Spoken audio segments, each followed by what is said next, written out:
Welcome to all. Daily previous year question வந்து பார்த்துட்டு இருக்கோம். இன்னைக்கான 100 கேள்விகள் வந்து பார்க்கலாம் வாங்க.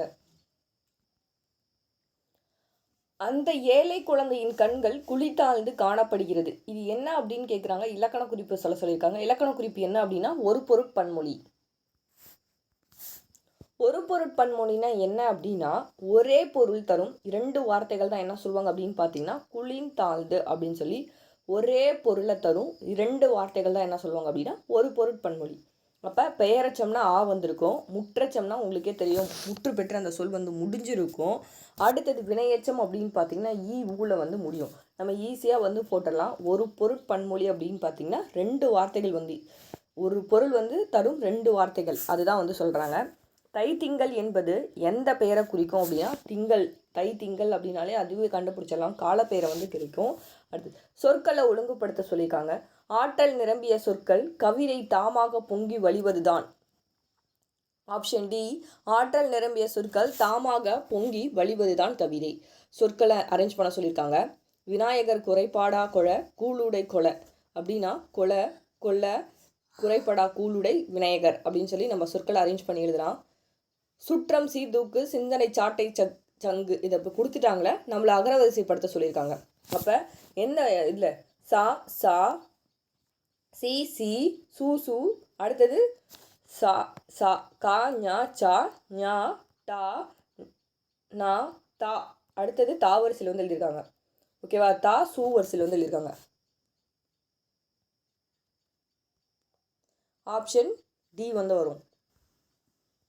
ஒளி வேறுபாடறிந்து சரியான பொருளை எடுத்தெழுத சொல்லியிருக்காங்க. நாட்டுக்கு தேவை என்ன அப்படின்னா அரண். வாழை வாழை வாழை ஒளி வேறுபாடறிந்து பொருளை தர சொல்லியிருக்காங்க. வாழை அப்படின்னா இளம்பெண், இந்த வாழை அப்படின்னா மர வகை, இந்த வாழை அப்படின்னு பார்த்தீங்கன்னா மீன் வகை. ஆங்கில சொல்லுக்கு இணையான தமிழ் சொல்ல தெரிவு செய்ய சொல்லியிருக்காங்க. இன்கம் டேக்ஸ் அப்படின்னு பார்த்தீங்கன்னா வருமான வரி அலுவலகம். வலுவு சொல்லற்ற தொடர் என்ன அப்படின்னா 2 தான். இது வந்து புக் பேக்கில் இருக்க கொஷின், மெமரைஸ் கூட பண்ணிக்கோங்க. வலப்பக்க சுவரில் எழுதாதே அப்படின்னு சொல்லலாம். பழைய புக்கில் வந்து கொடுத்துருப்பாங்க, பார்த்துக்கோங்க, செக் பண்ணிக்கோங்க. அனித்து எதிர்ச்சொல் என்ன அப்படின்னு பார்த்தீங்கன்னா தொலைவில். அனித்து அப்படின்னு பார்த்தீங்கன்னா தொலைவில் எதிர்ச்சொல் தான் கேட்குறாங்க. சேர்த்து எழுதுக. பனை கூட்டல் ஓலை. சேர்த்து எழுதினோம்னா பனையோலை. அன்பகத்து இல்லா உயிர் வாழ்க்கை வன்பார்க்கன் வற்றல் மரம் தலை தற்று. இதில் அன்பகத்து இல்லா என்பதனை நம்ம எவ்வாறு பிரிக்கலாம் அப்படின்னு கேட்டிருக்காங்க. அன்பு கூட்டல் அகத்து கூட்டல் இல்லா அப்படின்னு சொல்லி நம்ம வந்து பிரிக்கலாம். இயல்பு தொடையில் அமைந்த சொற்கள் அறிய சொல்லியிருக்காங்க. நீலமுடி தரித்த பழ மலைசோ நாடு நீரமுத மெனப்பாய்ந்து நிரம்பு நாடு அப்படின்னா இதில் என்ன சொல்லியிருக்காங்க, இயல்புத்தொடை அப்படின்னா நாடு நாடுன்னு வரும். இயல்புத்தொடை பற்றி நிறைய பேர் கேட்டுகிட்டே இருந்தீங்க, நல்லா நோட் பண்ணிக்கோங்க. இறுதி சீர் ஒன்றி வர தொடுப்பதான் என்ன அப்படின்னா இயல்புத்தொடை. அதாவது அடிதோறும் அடிதோறும் இந்த அடி இருக்குது இந்த அடி இருக்குது அப்படின்னா இதில் கடைசி சீர் வந்து ஒன்றி வர தொடுப்பது. நாடு நாடு காடு காடு, ஓகேவா, இந்த மாதிரி வந்துச்சு அப்படின்னா இந்த கடைசி சீர் ஒன்றி வர தொடுப்பதான் என்ன அப்படின்னா இயல்புத்தொடர். நல்லா நோட் பண்ணி வச்சுக்கோங்க. எதுகை தெரியும், மோனை தெரியும், ஓகேவா. மோனை முதல் எழுத்து ஒன்றி வருவது, எதுகை 2ஆம் எழுத்து ஒன்றி வருது. இயல்பு அப்படின்னா கடைசி அடியில் அந்த 2 இது வந்து வந்துச்சு அப்படின்னா அது வந்து இயல்பு. தாயொப்ப பேசும் மகள் என்ற ஓமை தொடருக்கு பொருள் தருக அப்படின்னா தாயை போன்று பேசுதல். குடியரசுத் தலைவர் உலகத்தமிழ் மாநாட்டை தொடங்கி வைத்தார். செய்வினையை செயற்பாட்டு வினையாக மாற்ற சொல்லியிருக்காங்க. செய்வினையாக இருக்கான் குடியரசுத் தலைவர் உலகத்தமிழ் மாநாட்டை ஐன்னு இருக்குது, சரி, ஐ வந்து அது செய்வினை. அதை நம்ம இல்லை எப்படி மாற்ற சொல்லியிருக்காங்க, செயற்பாட்டு வினையாக மாற்ற சொல்லியிருக்காங்க. அப்போ செயற்பாட்டு வினைக்கு ரூல்ஸ் என்ன, படுபட்டது இல்லை பெரு பெற்றதுல முடியும் செயற்பாட்டு வினை. அப்போ நம்ம எப்படி மாற்றலாம் பாருங்கள். உலகத்தமிழ் மாநாடு குடியரசுத் தலைவரால் தொடங்கி வைக்க பெற்றது அப்படின்னு சொல்லி மாற்றலாமா? ஓகே. நாலடியார் என்னும் நூலை பாடியவர்கள் சமண முனிவர்கள். எத்தனை பாடல்களை கொண்டது அப்படின்னா 400 பாடல்களை கொண்டது. நாலடியார் என்ன சொல்லுவாங்க, 4 அடி 400 வேளாண் வேதம் குட்டி திருக்குறள்னு சொல்லி சொல்லுவாங்க. பழைய புக்கில் இருக்கும் இது. 4 அடி 400 வேளாண் வேதம் குட்டி திருக்குறள்னு சொல்லி சொல்லுவாங்க, ஓகேவா. இதோட பாவகை என்ன அப்படின்னு கேட்டாங்கன்னா வெண்பா. பாவகை என்ன அப்படின்னா வெண்பா. 17 கீழ்கணக்கு நூல்களில் ஒன்று தான் என்ன அப்படின்னு பார்த்தீங்கன்னா நாலடியார். பதினெண் கீழ்கணக்கு நூல்களில் ஒன்று நாலடியார். 17 கீழ்கணக்கு நூல்களில் ஒரே ஒரு தொகை நூல் அப்படின்னாலும் நாலடியாரை நம்ம வந்து சொல்லலாம். சரியா? திருக்குறளுக்கு அடுத்து புகழ்பெற்ற நூல் அப்படின்னு பார்த்தீங்கன்னா நாலடியார் தான். இதை வந்து நாலடியாரை ஜியுப்போ என்ன பண்ணியிருப்பார் அப்படின்னா ஆங்கிலத்தில் மொழிபெயர்த்திருப்பார். நாலடியாரை ஜியுப்போ ஆங்கிலத்தில் வந்து மொழிபெயர்த்திருப்பார். சரியா? இதில் வந்து அறம் பொருள் இன்பம் சொல்லி கொடுத்துருப்பாங்க. ஓகேவா? இதை தொகுத்தவர் யார் அப்படின்னு பார்த்தீங்கன்னா தொகுத்தவர் அதிகாரம் வகுத்தவர் அப்படின்னு கேட்டாங்கன்னா பதுமலர். ஓரளவுக்கு நாலடியார் பற்றி இன்ஃபர்மேஷன் சொல்லிட்டேன். ஓகேவா? 17 கீழ்கணக்கு நூல்களில் ஒன்று, ஒரே ஒரு தொகை நூல், 400 பாடல்களை கொண்டது, 4 400, வேளாண் வேதம், குட்டி திருக்குறள் சொல்லி அழைக்கப்படும். ஜியுப்போ ஆங்கிலத்தில் வந்து மொழிபெயர்த்திருப்பார். சரியா? 17 கீழ்கணக்கு நூல்களில் ஒன்று. அதுக்கப்புறம் என்ன பாவகை அப்படின்னு கேட்டாங்கன்னா வெண்பா. இதை தவிர வேறு கொஷின்ஸ் கேட்க மாட்டாங்க, லைன்ஸ் கேட்டாங்க. ஓகேவா? மணிமேகலையோட தோழி யார் அப்படின்னு பார்த்தீங்கன்னா சுதமதி. தீவத்திலகை யார் அப்படின்னா புத்த பீடகையை காவல் செய்து வருதான். ஓகேவா? 6th வந்து நீங்கள் படிப்பீங்க. தீவத்திலகை யார் அப்படின்னா மணிப்பல்ல தீவில் இருக்க புத்த பீடகை. சரியா? புத்த பீடகையை காவல் செய்து வருபவள் யார் அப்படின்னு கேட்டாங்கன்னா நம்ம வந்து தீவத்திலகை வந்து சொல்லலாம். அடுத்தது என்ன கொடுத்துருக்காங்க? மாதிரி அப்படின்னு கொடுத்துருக்காங்களா? மாதிரினா யாருன்னு தெரிலப்பா. இதில் நம்ம படிக்கிறது தீவத்திலகை ஒருத்தவங்க படிப்போம். அடுத்தது சுதமதி தான் மணிமேகலையோட தோழி. அடுத்தது கோமுகி அப்படின்னு சொல்லி படிப்போம். கோ அப்படின்னு பார்த்தீங்கன்னா பசு, முகி அப்படின்னா முகம். பசுவின் முகம் போன்ற பொய்கை தான் என்ன சொல்லுவாங்க அப்படின்னா கோமுகி. எப்போ? இந்த வைகாசி திங்களில் முழு நாளில் ஒரு ஆபுத்திரன் கையில் இருந்த ஒரு அமுத சுரபி ஒரு அக்ஷய பாத்திரம் தோன்றும். அதை தான் என்ன சொல்லுவாங்க அப்படின்னா அந்த கோமுகி அப்படின்னு சொல்லி படிச்சிருப்பீங்க. சரியா? இப்போ மணிமேகலையில் 30 காதைகள் இருக்கும். அதில் முதல் காதை அப்படின்னா விலாவர காதை. முதல் காதை என்ன? விலாவர காதை. அதில் கடைசி காதை அப்படின்னா பவத்திரம். கடைசி காதை பவத்திரம். நோட் பண்ணி வச்சுக்கோங்க, ரொம்ப ரொம்ப இம்பார்ட்டன்ட். முதல் காதை விலாவர காதை, கடைசி காதை பவத்திரை. மொத்தம் எத்தனை காதைகள் இருக்குது அப்படின்னு கேட்டாங்கன்னா 30 காதைகள் இருக்குது. ஓகேவா? மணிமேகலையோட ஆசிரியர் யார் அப்படின்னு பார்த்தீங்கன்னா சீத்தலை சாத்தனார். சீத்தலை சாத்தனார் இது உங்களுக்கே தெரிஞ்சதுதான். இவங்களோட காலம் அப்படின்னு பார்த்தீங்கன்னா 2ஆம் நூற்றாண்டு. இவரோட சமகாலத்தவர் யார்? உங்களுக்கே தெரியும், இளங்கோவடிகள் தான். யார்? சீத்தலை சாத்தனாரோட சமகாலத்தவர். இவரோட சிறப்பு பெயர் என்ன அப்படின்னு பார்த்தீங்கன்னா சீத்தலை சாத்தனாரோட தண்டமிழ் ஆசான். ஓகேவா? சாத்தான், நன்னூர் புலவன், தண்டமிழ் புலவன் சொல்லி இவங்க வந்து சொல்லுவாங்க. சரியா? இப்படிலாம் யார் சொல்லியிருப்பாங்க அப்படின்னா இளங்கோவடிகள் வந்து சொல்லியிருப்பாரு. சரி, ஓகே. பட்டி மண்டபம் என்பது சமய கருத்துக்களில் விவாதிக்கும் இடம்பெற்றுள்ள நூல் அப்படின்னா மணிமேகலை. ஸ்கூல் புக் படிச்சிருந்தீங்கன்னா உங்களுக்கு தெரியும். இதில் வந்து ஐம்பெராயம் குழு, எண்பராயம் குழுன்னு சொல்லி கொடுத்துருப்பாங்க. இந்திர விழா எத்தனை நாள் நடக்கும் அப்படின்னா 28 நாள் நடக்கும். ஓகேவா? ஐம்பெரும் குழுவில் யார் இருப்பாங்கன்னா அமைச்சர் இருப்பாங்க, சடங்கு செய்வோர், அதுக்கப்புறம் படைத்தலைவர், தூதர், அதுக்கப்புறம் சாரணர் வந்து இருப்பாங்க. இந்த 5 மெமரைஸ் பண்ணிக்கோங்க. இந்த 5 மெமரைஸ் பண்ணால் இப்படி பொருந்தாதான் கேட்பாங்க. ஈஸியாக வந்து நம்ம ஆப்ஷன் ரிஜெக்ட் பண்ணி வந்து போட்டுடலாம். ஓகேவா?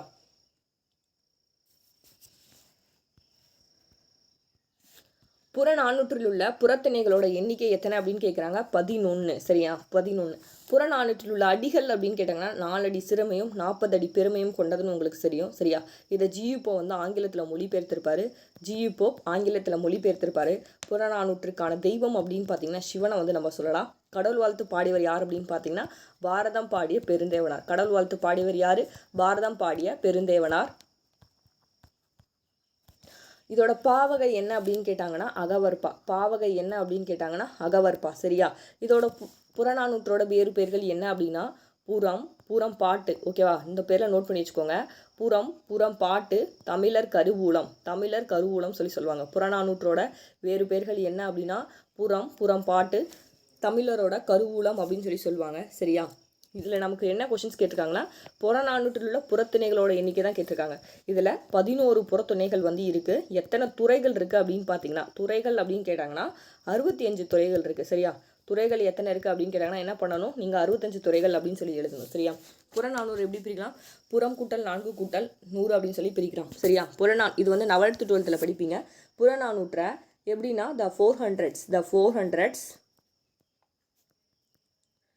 the 400s songs of war and wisdom and anthology of poem from classical Tamil the Purananuru அப்படின்ற தலைப்பில் 1999 யார் மொழிபெயர்த்தாங்க அப்படின்னு பார்த்தீங்கன்னா ஜார்ஜ் எல்ஹார்ட். ஓகேவா? ஜார்ஜ் எல்ஹார்ட் வந்து மொழிபெயர்த்தாங்க அப்படின்னு ஞாபகம் வச்சுக்கோங்க. ஹார்ட் ஞாபகம் வச்சுக்கோங்க. இந்த கொஷின்ஸ் வந்து ரிப்பீட்டடாக கேட்பாங்க. அதுக்கப்புறம் ஜியுப்போ வந்து சிலவற்றை மொழிபெயர்த்திருப்பாரு. அது என்ன அப்படின்னு பார்த்தீங்கன்னா extracts from Purananuru. Extracts from Purananuru புறப்பொருள் வெண்பா மாலையை ஜியூப்போ என்ன பண்ணியிருப்பார் அப்படின்னு பார்த்தீங்கன்னா ஆங்கிலத்தில் மொழிபெயர்த்திருப்பார். சரியா, 2 பேர் மொழிபெயர்த்திருப்பாங்க. ஓகேவா, யார் அப்படின்னா ஒருத்தர் ஜார்ஜ் எல்ஹால்ட்டு, இன்னொருத்தவங்க வந்து ஜியூப்போ. ஞாபகம் வச்சுக்கோங்க, 11th 12th படிக்கும்போது படிச்சிருந்தீங்கன்னா நான் சொன்னது வந்து உங்களுக்கு புரியும். பாடல் வரிகள் கடித்தொகையில் எப்பிரிவில் இடம்பெற்றுள்ளன அப்படின்னு பார்த்தீங்கன்னா முல்லைக்கலியில் வந்து இடம்பெற்றிருக்கு. பாருங்கள், எழுந்தினல் துகள், ஏற்றனர் மார்பு, கவிழ்நிழல் மறுப்பு, கலைஞர் பல. இது வந்து ஏறுதல் டாபிக் வந்து கொடுத்துருப்பாங்க 10th. கண்டிப்பாக அந்த லெசன் எடுத்து பாருங்கள். ஓகேவா, எழுந்தின துகள், ஏற்றனர் மறுப்பு, கவிழ்நிழல் மறுப்பு, கலைஞர் பலன்னு சொல்லி கொடுத்துருப்பாங்க. முல்லைக்கலி. ஈயென இறத்தால் எளிந்தன்று அதன் எதிர் ஈயேன் என்றால் அதனினும் இழிந்தன்று. கூற்று 1. இப்பாடலடிகளை பாடியவர் கழைநீன் யானையார். ரைட்டு. இப்பாடல்கள் புகழப்படும் வள்ளல் பாரி அப்படின்னு சொல்கிறாங்க. இது வந்து தப்பு. சரியா, அடுத்த கேள்வி பார்க்கலாம். தமிழை வளர்க்க வேண்டும் என்றால் பிற மொழியை வெறுக்க வேண்டும் என்பது பொருளன்று என்று கூறியவர் யார் அப்படின்னு பார்த்தீங்கன்னா திருவிக்கா பற்றி சொல்கிறேன், நோட் பண்ணி வச்சுக்கோங்க. அவரோட பெற்றோர் அப்படின்னா விருதாசலனார் சின்னம்மையார். அவங்களோட மனைவி அசலாம்பிகை. சரியா, இவங்க எங்கே பிறந்திருப்பாங்க அப்படின்னா காஞ்சிபுரம் மாவட்டம் துல்லம், தற்போது தண்டலம் அப்படின்னு சொல்லி அழைக்கப்படும். இவங்களோட காலம் 1883 1953 வரைக்கும் இவங்களோட காலம் வந்து வரும். சரியா, இவங்களோட நூல்கள் வந்து படிச்சிருப்பீங்க. மனித வாழ்க்கையும் காந்தியடிகளும், பெண்ணின் பெருமை, தமிழ் தென்றல், உரிமை வேட்கள், முருகன் அல்லது அழகு. சரியா, இவரோட இதழ்கள் என்ன அப்படின்னு பார்த்தீங்கன்னா தேசபக்தன், நவசக்தி தான் இவரோட இதழ்கள். இதழ்கள் வந்து உங்களுக்கு ஈஸியாக தெரியும், போட்டுருவீங்க. இவரோட சிறப்பு பெயர் அப்படின்னு பார்த்தீங்கன்னா தமிழ் தென்றல், தமிழ் சோலை. இவரோட சிறப்பு பெயர் என்ன? தமிழ் தென்றல், தமிழ் சோலை அப்படின்னு சொல்லலாம். இவர் என்ன பண்ணிப்பார்னா வெஸ்லி பள்ளியில் படிச்சுட்டு கதிர்வேல்கிட்ட தமிழ் படிச்சிருப்பார். சென்னை ராயப்பேட்டை வெஸ்லி கல்லூரியில் தமிழாசிரியராக வந்து இருந்திருப்பார். ஓகேவா, அது மட்டும் இல்லாமல் திருக்குறளில் அறத்துப்பாலுக்கு உரை எழுதியிருப்பார். எதுக்கு? அறத்துப்பாலுக்கு வந்து உரை எழுதியிருப்பார். சரியா, பேச்சாளர் தமிழை வளர்த்தவர் யார் அப்படின்னு பார்த்தீங்கன்னா நம்ம திருவிக்கா அவர்கள் தான். எங்கும் தமிழ் எதிலும் தமிழ் வாழ்ந்தவரும் நம்ம திருவிக்கா அவர்கள் தான். சரியா, 1918 என்ன பண்ணியிருப்பார் அப்படின்னா தொழிற்சங்கத்தை வந்து இந்தியாவில் ஒரு முதல் தொழிற்சங்கத்தை சென்னையில் தோற்றுவிச்சிருப்பார். ஓகேவா, பேசிக்காக இது மட்டும் தெரிஞ்சுக்கோங்க போதும். அடுத்தது, சமரச சன்மார்க்க சங்கத்தை தோற்றுவித்தவர் யார் அப்படின்னா ராமலிங்க அடிகளார். சரி, ராமலிங்க அடிகளாரோட காலம் அப்படின்னா 1823 1874. இவர் எங்கே பிறந்திருப்பார் அப்படின்னு பார்த்தீங்கன்னா மருதூரில் வந்து பிறந்திருப்பார். உங்களுக்கே தெரியும். சரியா, இவர் வழிபடும் நூல் என்ன அப்படின்னு கேட்டாங்கன்னா இவர் வழிபடும் நூல் அப்படின்னு பார்த்தீங்கன்னா திருவாசகத்தை தான் இவர் வந்து வழிபடுவார். சரியா, இவர் சமரச சன்மார்க்க சங்கத்தை வந்து தோற்றுவிச்சிருப்பார். யார் அப்படின்னு பார்த்தீங்கன்னா வள்ளலார் அவர்கள். சரியா, ஓகே. புரட்சி துறவி அப்படின்னு பார்த்தீங்கன்னா வள்ளலாரை சொல்லுவாங்க. புரட்சி துறவி யார் அப்படின்னு கேட்டாங்கன்னா வள்ளலார். ஓகேவா, சத்திய தர்மசாலை எப்போ நிறுவியிருப்பார்னா 1867 சத்திய தர்மசாலை வந்து நிறுவியிருப்பார். எதுக்காக? உணவு பசியை வந்து போக்கியிருப்பார். பசித்திரு தனித்திரு விழித்திரு அப்படின்னு சொல்லியிருப்பாரு. அனைத்து வியாதிகளும் உணவே மருந்து அப்படின்னு சொல்லுவார். அகத்தே கருத்து புறத்தே வெளுத்து இருந்து உலகர் அனைவரையும் சகத்தை திருத்து அப்படின்னு சொல்லியிருப்பாரு. இந்த மாதிரி நிறையா வந்து சொல்லியிருப்பார் அவர். ஓகேவா, இவரை இயற்றிய திருவருட்பா அப்படின்னு பார்த்தீங்கன்னா 5818 பாடல்களை கொண்டது. ஓகேவா, திருவருட்பா. மனுமுறை கண்ட வாசகம், ஜீவகாருண்ய ஒழுக்கம். ஓகேவா, அவரோட நூல்கள். இன்னொரு நூல் என்ன அப்படின்னா வடிவுடைய மாணிக்க மாலை. இதெல்லாமே பழைய புக்கில் வந்து கொடுத்துருப்பாங்க. ஓகேவா,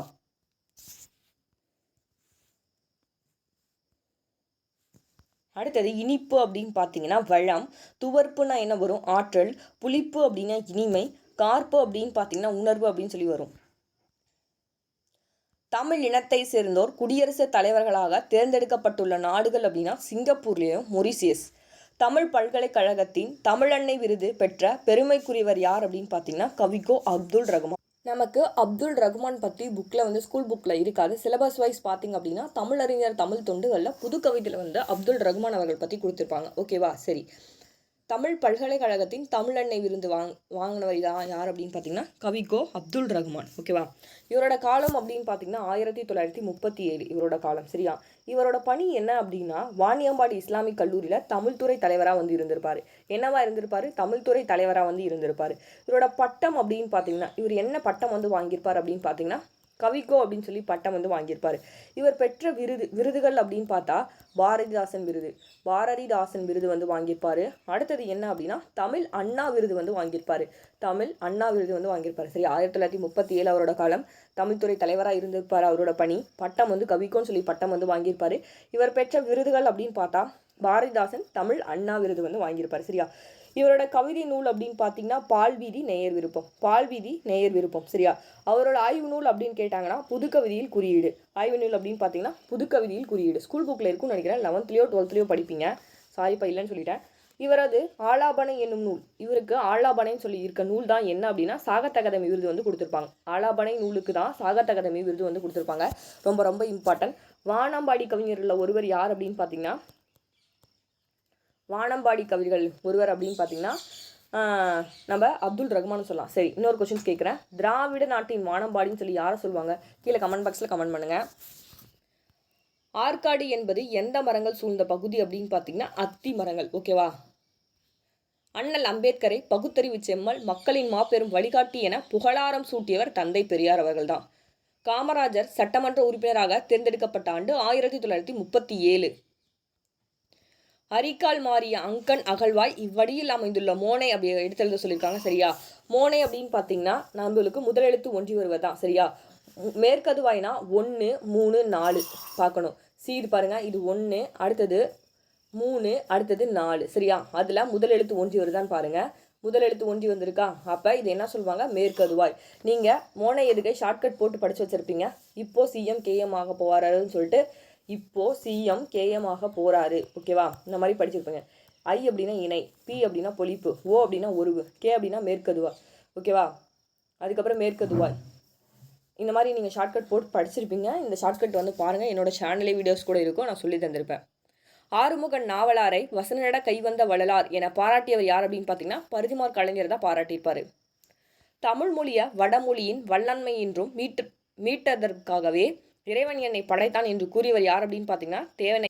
10th ஃபஸ்ட்டு இயர்லேயே தேவனைய பாவனர் பற்றி படிப்பீங்க உரைநடையில். நடுவணரசு உவேசா அவர்களின் தமிழ் தொண்டினை பாராட்டி அஞ்சல் தலை வெளியிட்ட ஆண்டு 2006. உவேசா அப்படின்னு பார்த்தீங்கன்னா 1932 டாக்டர் பட்டம் வந்து வாங்கியிருப்பார். யார் கொடுத்தாங்க அப்படின்னா சென்னை பல்கலைக்கழகம் தான். இவரோட திருவுருவச்சிலை எங்கே இருக்குது அப்படின்னு பார்த்தீங்கன்னா சென்னையில் வந்து இருக்குது. இவரோட திருவுருவச்சிலை எங்கே இருக்குது அப்படின்னு பார்த்தீங்கன்னா சென்னையில் வந்து இருக்குது சரியா. 1942 பெசன் நகரில் உவேசா நூல் நிலையம் வந்து இருக்குது. எங்கே? பெசன் நகரில் உவேசா நூல் நிலையம் எங்கே இருக்குது அப்படின்னு பார்த்தாங்கன்னா சென்னை பெசன் நகரில் வந்து இருக்குது. 1942 வந்து கொண்டு வந்தாங்க. அடுத்தது இவருக்கு அஞ்சல் தலை எப்போ வெளியிட்டாங்க அப்படின்னு கேட்டாங்கன்னா 2006 தான் அஞ்சல் தலை வெளியிட்டாங்க. அந்த கொஸ்டின்ஸ் தான் வந்து நமக்கு இப்போ கேட்டிருக்காங்க சரியா. இவர் எத்தனை நூல்களை வந்து பதிப்பிச்சிருக்காரு அப்படின்னு பார்த்தீங்கன்னா 15 தலைப்புகளில் 80 நூல்களை வந்து பதிப்பிச்சிருப்பாரு சரியா. பதிப்புத்துறை வேந்தன் சொல்லி நம்ம உவேசா அவர்களை வந்து சொல்லியிருப்பாங்க. 1906 இவருக்கு என்ன பட்டம் கொடுத்துருப்பாங்க அப்படின்னு பார்த்தீங்கன்னா மகோபத்தியா அப்படின்னு சொல்லி பட்டம் வந்து கொடுத்துருப்பாங்க சரியா. யார் காப்பான் இந்த தமிழனை இயங்கிய போது நான் காப்பேன் அப்படின்னு சொன்னது இந்த லைன் யார் அப்படின்னு பார்த்தீங்கன்னா உவேசா தமிழ் தாத்தா அவர்கள் தான் சரியா. உவேசா பற்றி எங்கே தெளிவாக நீங்கள் படிக்கணும் அப்படின்னா உவேசா பற்றி படிக்கணும்னா வேர்ல்டு புக்கு 6th எடுத்துக்கோங்க. ஃபஸ்ட்டே வந்து கொடுத்துருப்பாங்க உவே சுவாமிநாத ஐயர் தமிழ் தாத்தா அப்படின்னு சொல்லி 6th வேர்ல்டு புக்கு. ஓகேவா, போய் செக் பண்ணி பாருங்கள். 6th வேர்ல்டு புக்கு ஃபஸ்ட்டு உரைநடையிலே நமக்கு வந்து கொடுத்துருப்பாங்க. ஓகேவா, உரைநடையில் இந்த டாபிக் வந்து இருக்கும். சிற்பக்கலை குறித்து தமிழ்நாடு தொழில்நுட்ப கல்லூரி கழகம் வெளியிட்ட நூல் தான் உங்களுக்கு இதுவே தெரியும், சிற்பச்சின்னூல். நாயக்கர் காலத்தில் சிறந்த விளங்கிய சிற்பக்கலை அப்படின்னு பார்த்தீங்கன்னா தந்த சிற்பக்கலை. ஸ்வீடன் நாட்டின் லாகர்விஸ்ட் என்னும் சிறுகதைகள் தமிழில் மொழிபெயர்த்தவர் யார் அப்படின்னு பார்த்தீங்கன்னா ஜி குப்புசாமி. இதெல்லாம் தெரியாது, ஸோ நியூ கொஸ்டின். ராம நாடகத்தை இயற்றியவர் யார் அப்படின்னு பார்த்தீங்கன்னா அருணாச்சல கவிராயர். இது போட்டுருவீங்க. மரபு கவிதையில் வேர் பார்த்தவர், புதுக்கவிதையில் மலர் பார்த்தவர் அப்படின்னு பார்த்தீங்கன்னா அப்துல் ரஹ்மான். அப்துல் ரஹ்மானுக்கு சாகித்ய அகாதமி விருது பெற்ற நூல் என்ன? நான் என்னோட வீடியோஸ் வந்து கண்டினியூஸாக பார்த்துட்டு இருந்தீங்கன்னா ஃபர்ஸ்ட்டில் நான் சொல்லியிருப்பேன் அப்துல் ரஹ்மானை பற்றி. அவருக்கு சாகித்ய அகாதமி விருது எந்த நூலுக்கு வந்து கொடுத்தாங்கன்னு சொல்லி கீழே கமெண்ட் பாக்ஸில் கமெண்ட் பண்ணுங்கள். உச்சி மலையிலே ஊர்தோறும் அருவிகள் ஒரே வழியில் கலக்குது, ஒற்றுமை இல்லா மனித குலம் உயர்வு தாழ்வு வளர்க்குது என்று பாடியவர் யார் அப்படின்னு பார்த்தீங்கன்னா பட்டுக்கோட்டை கல்யாண சுந்தரம். சரியா, பட்டுக்கோட்டை கல்யாண சுந்தரம் மக்கள் கவிஞர் சொல்லி இரட்டை கிளவி போல் இணைந்தே வாழுங்கள், பிரிந்தால் பொருள் இல்லை என்ற ஓம உருவில் புதுமைகளை சேர்த்தவர் யார் அப்படின்னு பார்த்தீங்கன்னா சுப்ரதினதாசன். ஓகேவா, சுப்ரதினதாசன்னா யாரு? ஓகேவா, யாருன்னு சொல்லி கீழே கமெண்ட் பாக்ஸில் கமெண்ட் பண்ண. பிரெஞ்சு குடியரசுத் தலைவரால் செவாலியர் விருதினை பெற்றவர் யார் அப்படின்னு பார்த்தீங்கன்னா வாணிதாசன் அவர்கள். சுந்தர எவ்வரசரால் ஓகேவா மகன்மை கொண்டு வளர்க்கப்பட்டால் அப்படின்னு பார்த்தீங்கன்னா நரசிங்க முனையரையர். நோட் பண்ணி வச்சுக்கோங்க, இதெல்லாம் புதுசாக இருக்குது. யார் பாடிய சித்தர் பாடல்களுள் ஞானப்பாமாலை என்று வழங்கப்படுகிறது அப்படின்னு கேட்டாங்கன்னா அகத்தியர். சித்தர் பற்றிய கொஷின் வந்தாலும் நோட் பண்ணிக்கோங்க. சித்தர்லேருந்து கண்டிப்பாக 2 கேள்விகள் வந்து கேட்குறாங்க. இப்போ குரூப் 2 அட்டன் பண்ணியிருந்தீங்கன்னா தெரியும். இந்த 2024 இடைக்காட்டு சித்தர் ஒருத்தவங்க வந்து இடைக்காட்டு சித்தர் பற்றி கொடுத்துருந்தாங்க. குதம்பை சித்தரை பற்றி நம்ம கேள்வி கேட்டிருந்தாங்க. சரியா? ஸோ சித்தரில் ப்ரீவியஸில் என்ன கொஷின் கேட்குறாங்களோ அதை சைட் பை சைட் நோட் பண்ணி வச்சுக்கோங்க. நந்த வனத்திலோர் ஆண்டி அவன் 4 மாதமாய் குயவனை வேண்டி கொண்டு வந்ததொரு தோண்டி என்ற பாடல் வரிகளை பாடியவர் யார் அப்படின்னு பார்த்தீங்கன்னா கடுவெளி சித்தரவர். ஒரு சொல்லோ தொடரோ இரு பொருள் தருமாறு பாடுவதான் என்ன அப்படின்னா இரட்டர மொழிதல் அணி. இரட்டர மொழிதலனோட வேறு பெயர் என்ன அப்படின்னு பார்த்தீங்கன்னா எனக்கு மிக விருப்பமான இலக்கியம் உண்டென்றால் அது கலிங்கத்து பரணி அப்படின்னு சொல்லி யார் சொல்லியிருப்பாங்கன்னா அண்ணா அவர்கள் வந்து சொல்லியிருப்பாங்க. அறிவு வடிவு மாய்ப்பின் நரன் வடிவுமாகி இத்தொடரில் அரி என்பதோட பொருள் என்ன அப்படின்னு கேட்டிருக்காங்க சிங்கம். நன்று நன்றென போற்றிய நடந்தது வேங்கை இவ்வடிகள் இடம்பெற்றுள்ள நூல் அப்படின்னா சீரா புராணம். சீரா புராணத்தை இயற்றியவர் யார் அப்படின்னா உமறுப்புலவர். சீரா புராணத்தை இயற்றியவர் யார்? உமறுப்புலவர். பெரிய புராணத்தை இயற்றியவர் யார் அப்படின்னு பார்த்தீங்கன்னா சேக்கிலார். ஓகேவா? கம்பர் ராமாயணம் கம்பர் தான். தேவாரம் யாரு அப்படின்னு சொல்லி கீழே கமெண்ட் பாக்ஸில் கமெண்ட் பண்ணுங்க. பெரிய புராணத்தை அருளிய சேக்கிலார் பிறந்த தற்போதைய மாவட்டம் அப்படின்னு பாருங்க காஞ்சிபுரத்தில் வந்து பிறந்திருப்பாரு. ஒன்றுக்கெல்லாம் என்னும் திருப்பதிகம் பாடியவர் யார் அப்படின்னு பார்த்தீங்கன்னா திருநாவுக்கரசர் அவர்கள். நேற்று மழை பெய்தது அதனால் ஏரி குளங்கள் நிரம்பின எவ்வகை வாக்கியம்னு சொல்லி கண்டுபிடிக்க சொல்லியிருக்காங்க. சரியா? இது வந்து ஒரு தொடராக வந்து வந்திருக்கு. கட்டளையாக வரல, கலவையாக வரல, தனி நிலையாக வந்து வரல. சரியா? படித்து பார்த்தாலே உங்களுக்கே தெரியுது. நேற்று மழை பெஞ்சது அதனால ஏரி குளங்கள்லாம் நம்பிது. ஓகேவா? இது எப்படி கேட்டிருக்காங்க? ஒரு தொடராக தான் வந்து நம்ம கொஷின் வந்து கேட்டிருக்காங்க. நன்னூல் எவ்வகை நூல்? ஓகேவா? கொஷின் மார்க் வந்திருக்கு. அப்போ கொஷின் மார்க் வந்தாலே நம்ம என்ன போடலாம் அப்படின்னா வினா வாக்கியம்னு சொல்லி நம்ம போடலாம். விடைக்கேற்ற வினாவை தேர்ந்தெடுக்க சொல்லியிருக்காங்க. சரியா? பாரதிதாசன் புரட்சி கவிஞர் என்று அழைக்கப்படுகிறார். பாரதிதாசன் எவ்வாறு அழைக்கப்படுகிறார் சொல்லி நம்ம கேள்வியை அமைக்கலாம். பாடலில் வரும் திணையை கண்டுபிடிக்க சொல்லியிருக்காங்க. வான் உட்கும் வடிநீன் மீதில் மள்ளல் முதுர் வாய்ந்த வேதனை அப்படின்னு சொல்லி கொடுத்துருப்பாங்க. சரியா? இது என்ன திணை அப்படின்னா பொதுவியல் திணை. பொதுவியல் திணைனா என்ன அப்படின்னா வெற்றி முதல் பாடான் வரை உள்ள புறத்திணைகளில் பொதுவனவற்றையும் அவற்றில் கூறப்படாதவற்றையும் கூறுவதான் என்ன அப்படின்னு பார்த்தீங்கன்னா பொதுவியல் திணை அப்படின்னு சொல்லி நமக்கு வந்து சொல்லுவாங்க. 10th இயல் 7 புறப்பொருள் இலக்கணம் அப்படின்னு சொல்லி கொடுத்துருப்பாங்க. அந்த டாப்பிக்கில் போய் செக் பண்ணிங்க அப்படின்னா இது வந்து இருக்கும். நெக்ஸ்ட்டு உருவகம் வந்து கேட்டிருக்காங்க. ஓகேவா? கொடுத்துருக்காங்க பசிக்கயிறு. இது என்ன அப்படின்னா உருவகம். உருவகம்னா என்ன? ஓமை வந்து முன்னாடியும் ஓமப்பொருள் வந்து பின்னாடி வந்துச்சு அப்படின்னா இது வந்து ஓமகம். சரியா? அப்போ என்ன இது வந்திருக்கு? ஃபர்ஸ்ட் வந்து ஊமை வந்து முன்னாடி வந்திருக்கு. கயிறுன்றது என்னது? ஓம பொருள். இது வந்து பின்னாடி வந்து வந்திருக்கு. அகர வரிசையில் எழுத சொல்லியிருக்காங்க. மொழிபெயர்ப்பு முன்னீர் மேடு பள்ளம் மனத்துயர் மீமிசை. அகரவரிசை படுத்தி எழுதணும்னா மொழிபெயர்ப்பு முன்னீர் மேடு பள்ளம் மனத்துயர் மீமிசைன்னு கொடுத்துருக்காங்க. இதை வந்து எப்படி எழுதியிருக்காங்கன்னா மாமா மீமி மூமு மேமே மோ அந்த வரிசையில் வந்து எழுதியிருக்காங்க. ஈஸியாக இது போடலாம். படுவிடம் இதில் பயின்றுள்ள தொகைநிலை தொடர் என்ன அப்படின்னு பார்த்தீங்கன்னா வினைத்தொகை. ஓகேவா? 3 காலத்துக்கும் வரதான் என்ன சொல்லுவாங்க? வினைத்தொகை அப்படின்னு சொல்லி சொல்லுவாங்க. எச்சொல் வேர்ச்சொல் அல்ல அப்படின்னு கேட்டிருக்காங்க. சரியா? இதில் ஆப்ஷன் டி வரும். வந்தான் வேர்ச்சொல் தருக அப்படின்னு கேட்டிருக்காங்க. வா அப்படின்னு சொல்லி சொல்லலாம். மா ஓர் எழுத்து ஒரு முறையின் பொருள் என்ன அப்படின்னு கேட்குறாங்க. ஆப்ஷன் பி விலங்கு.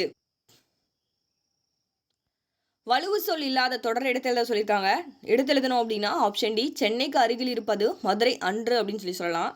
பொருந்தாதினை திருத்தக்க தேவர் யாரு? சீவக சிந்தாமணி ஏற்றியவர் தான் யார் அப்படின்னு பார்த்தீங்கன்னா திருத்தக்க தேவர். சரியா? இதில் எது வரும் அப்படின்னு பார்த்தீங்கன்னா 50 காப்பியங்களில் தான் என்ன வரும் அப்படின்னா சிவக சிந்தாமணி குண்டலகேசி வளையாபதி மணிமேகலை சிலப்பதிகாரம் சொல்லி இது எல்லாமே எதில் வரும் அப்படின்னா 50 காப்பிகளில் வந்து வரும். சரியா? இங்கே திருத்தக்க தேவர் அப்படின்னு பார்த்தீங்கன்னா சீவக சிந்தாமணி வரணும். ஆனால் இங்கே வளையாபதின்னு கொடுத்துருக்காங்க. ஸோ இதுதான் தப்பு. மற்றதெல்லாம் பாருங்கள். சிலப்பதிகாரம் இளங்கோவடிகள் குண்டலகேசி நாகூத்தனார் இதுவுமே 50 காப்பியங்கள் தான். சீத்தலை சாத்தனார் மணிமேகலை. ஓகேவா? 50 காப்பியங்கள் வந்து கொடுத்துட்டு நம்மளை அதில் வந்து ஒரு இது வந்து பொருந்தாது கொடுத்துருக்காங்க ஆசிரியர். பொருந்தாத சொல்ல தேர்வு செய்ய சொல்லியிருக்காங்க. இதில் பொருந்தாது என்ன அப்படின்னா அழகு. படித்து பார்த்தாலே தெரியும். உள்ளம் வீடு இடம். இதில் பொருந்தாது என்ன அப்படின்னா அரும்புதல். எதிர் சொல் என்ன அப்படின்னா மெலிதல். அரும்புதல்னா என்ன? மெலிதல். இரட்டை காப்பியங்கள் அப்படின்னு பார்த்தீங்கன்னா சிலப்பதிகாரம் மணிமேகலை. சிலப்பதிகாரத்தை இயற்றியவர் யாருன்னா இளங்கோவடிகள். மணிமேகலை சீத்தலை சாத்தனார். இவங்க 2 பேருமே சமகாலத்தவர்கள் சொல்லி நீங்கள் படிச்சிருப்பீங்க ஸ்கூல் புக்கில். பொருத்தமான இணையை தேர்வு செய்ய சொல்லியிருக்காங்க. சரியா? மருதம் அப்படின்னு பார்த்தீங்கன்னா வைகரை. மருதம் அப்படின்னா வைகரை. குறிஞ்சி அப்படின்னா யாமம். சரியா? குறிஞ்சினா என்ன வரும்னா யாமம் அப்படின்னு சொல்லி வரும். குறிஞ்சி யாமம். குறிஞ்சி அப்படின்னா என்ன வரும்? யாமம் வரும். நோட் பண்ணி வச்சுக்கோங்க. முல்லை அப்படின்னு பார்த்தீங்கன்னா முல்லை அப்படின்னா மாலை. சரியா? முல்லைனா என்னென்ன? மாலை. மருதம் கரெக்டாக கொடுத்துருக்காங்க. வைகறை. நெய்தல் அப்படின்னா என்ன வரும் அப்படின்னு பார்த்தீங்கன்னா ஏற்பாடு அப்படின்னு சொல்லி வரும். நெய்தல்னா என்ன? ஏற்பாடு. சரியா? ஸோ இது வந்து நம்ம படிச்சுக்கணும். புறப்பொருள் இலக்கணம் அப்படின்னு சொல்லி படித்தீங்க அப்படின்னா இதில் கண்டிப்பாக வந்து கொடுத்துருப்பாங்க. சரியா? காலம் பிறக்க முன் பிறந்தது தமிழே, எந்த காலமும் நிலையாக இருப்பது தமிழே. இவ்வடையில் பயின்று வந்துள்ள நயங்கள் அப்படின்னு பார்த்தீங்கன்னா மோனை. மோனை வந்து முதல் எழுத்து ஒன்றி வந்திருக்கு. சரியா? மோனை முதல் எழுத்து ஒன்றி வந்திருக்கு. அடுத்தது எதுகை இரண்டாம் எழுத்தும் ஒன்றி வந்திருக்கு. இரண்டாம் எழுத்தும் ஒன்றி வந்திருக்கு. இயல்பு அப்படின்னு பார்த்தீங்கன்னா தமிழே தமிழே அப்படின்னு சொல்லி கடைசியும் வந்து இறுதி சீரும் வந்து ஒன்றி வந்திருக்கு. இறுதி அடியும் வந்து ஒன்றி வந்திருக்கு. அதனால இதை நம்ம மோனை எதுகை இயல்பு அப்படின்னு சொல்லி நாலடியார் ஃபஸ்ட்டே வந்து சொல்லியிருப்பேன். நாலடியாரை தொகுத்தவர் யார் அப்படின்னு பார்த்தீங்கன்னா பதுமனார். திருக்குறளில் அழியாத தன்மையை பறைசாற்றும் செயல் நூல் என்ன அப்படின்னு பார்த்தீங்கன்னா திருவள்ளுவ மாலை.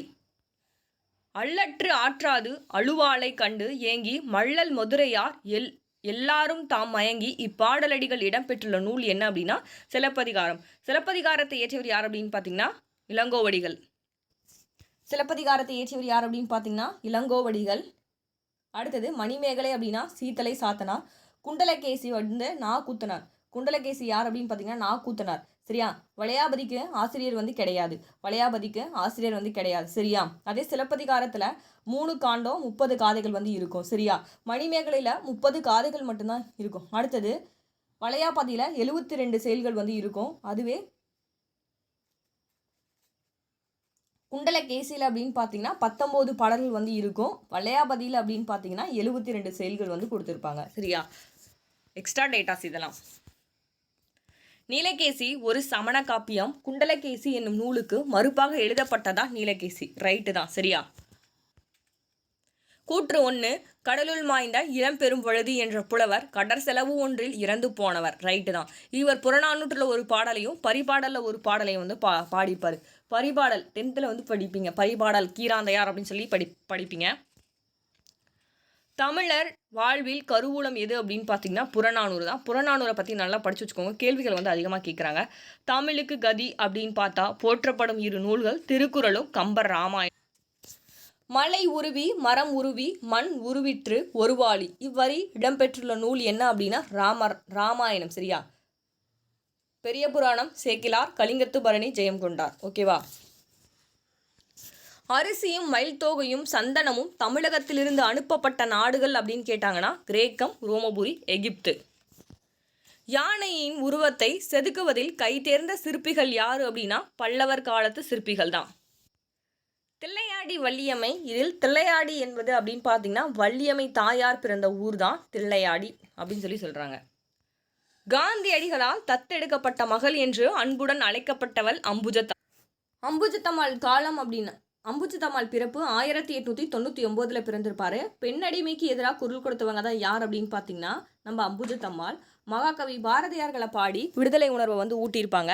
காந்தியடிகளால் தத்தெடுக்கப்பட்ட மகள் சொல்லி அழைக்கப்படுறாங்க. சரியா? இவரோட தந்தையோட பெயரையும் காந்தியடிகளோட பெயரையும் இணைத்து சீனிவாச காந்தி நிலையம் அப்படின்னு சொல்லி ஒரு தொண்டு நிறுவனத்தை ஸ்டார்ட் பண்ணியிருப்பாங்க அம்புஜத்தம்மாள். சரியா? 4 பாயிண்ட் தான். 1899 பிறந்திருப்பாங்க. பாரதியாரோட பாடல்களை பாடி விடுதலை உணர்வை ஊட்டியிருப்பாங்க. காந்தியடிகளால் தத்தெடுக்கப்பட்ட மகள் அப்படின்னு அழைக்கப்பட்டாங்க. தந்தையின் பெயரையும் காந்தியடிகளோட பெயரையும் இணைச்சு ஒரு தொண்டு நிறுவனத்தை ஸ்டார்ட் பண்ணியிருப்பாங்க. என்ன அப்படின்னா சீனிவாச காந்தி நிலையம் அப்படின்னு சொல்லிட்டு. மனித மூளையில் தண்ணீரின் அளவு எத்தனை சதவீதம் கொண்டது அப்படின்னு பார்த்தீங்கன்னா 80%. கொன்ஸ்டான் என்னும் இத்தாலி எம்மொழி சொல் பொருள் அப்படின்னு பார்த்தீங்கன்னா அஞ்சாதவன். ஜியுப்போ பாய்மர கப்பல்களில் சென்னை வந்த 8 திங்களும் என்ன நூல்களை வந்து படித்தார் அப்படின்னு கேட்குறாங்க. வடமொழியும் தமிழையும் வந்து படிச்சிருப்பாரு.